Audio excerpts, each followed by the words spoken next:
When I first started my entrepreneurship journey and I realized that I wanted to be a full-time entrepreneur slash business owner slash content creator slash da-da-da-da, I used to spend hours trying to figure out what to charge. Like, I thought $50 was too short. I thought 10,000 was too much. I was just like, okay. I'd compare myself to other people. Like, I'd wonder if anyone would actually pay me. I would wonder if my product was actually good enough to buy. I'd lower my prices before anyone even had the chance to tell me no. And I told myself I was just being realistic, you know? But the truth is, I wasn't making a business decision. I was making a decision based on fear. Yep. The deeper I got into my spirituality, the more I realized that pricing isn't just numbers anymore. It's literally identity. It's literally about your identity. If there's anything you could take from my channel, it's identity. Okay? Everything leads back to identity.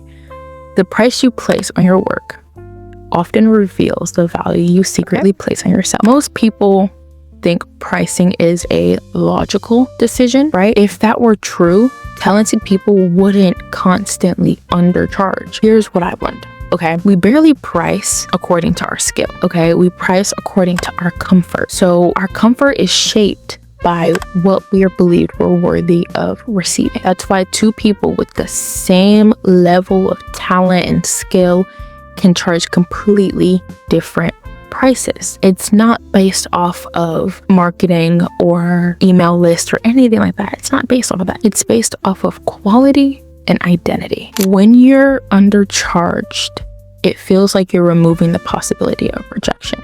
When you are undercharging someone, you're removing that possibility of rejection because you want it to be cheap and affordable. You want them to like your stuff. You want them to like you. You think, if I make it affordable, they'll say yes. But underneath that is another belief. If I ask for more, they'll realize I'm not worth it. But that's not strategy. That's fear trying to protect your identity. And fear has a funny way of disguising itself as humility. You aren't humble. You're scared. One of the hardest lessons that I've had to learn is that receiving is just as important as giving. Somewhere along the way, many of us learned that asking for more meant we were greedy, that charging fairly made us selfish, also that wanting abundance somehow made us less spiritual, being materialistic made us less spiritual or out of touch. I believe spiritual and materialistic go hand in hand because, I mean, hello, have you seen the world we live in? Exactly. I believe the universe doesn't ask us, and I don't know about you, but I see the universe as a woman, so sometimes I say she, and sometimes I say it. I don't believe she asks us to shrink. I believe she's asking us to trust that what we offer as a person and as a business owner has value. So imagine someone handed you $10,000 today. Would you receive it with gratitude, or would you immediately start questioning whether you deserve it? That's the real work right there, because abundance doesn't just test your ability to earn, it tests your ability to receive without guilt. Can you handle a big responsibility, a big gift, a big wish, a big dream? Can you handle that?